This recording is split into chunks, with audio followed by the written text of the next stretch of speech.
বাংলা নাট্য অঙ্গনে নতুন করে আলোচনার ঝড় তুলতে আসছে নতুন নাটক বাতাসের ফুল। নাটকটিতে জনপ্রিয় অভিনেত্রী কেয়া পায়েলকে দেখা গেছে একেবারেই ভিন্ন ও চ্যালেঞ্জিং এক চরিত্রে।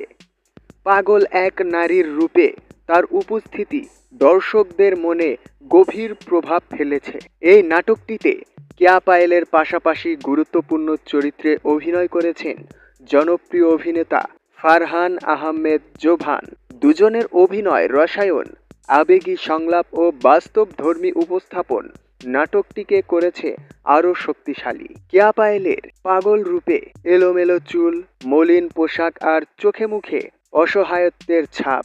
কেয়া পায়েলের এই পাগল রূপ ইতিমধ্যেই সামাজিক যোগাযোগ মাধ্যমে ভাইরাল। সাধারণত রোমান্টিক ও গ্ল্যামার্স চরিত্রে দেখা গেলেও এই নাটকে নিজেকে ভেঙে সম্পূর্ণ নতুনভাবে হাজির হয়েছেন তিনি। গল্প, অভিনয় ও নির্মাণ শৈলীর কারণে বাতাসের ফুল নাটকটি দর্শক মহলে প্রশংসা কুড়াচ্ছে। অনেকেই মনে করছেন এটি কেয়া পায়েলের ক্যারিয়ারের অন্যতম সাহসী ও স্মরণীয় অভিনয়। পাশাপাশি ফারহান আহমেদ জোভানের অভিনয় নাটকটিকে দিয়েছে আলাদা মাত্রা।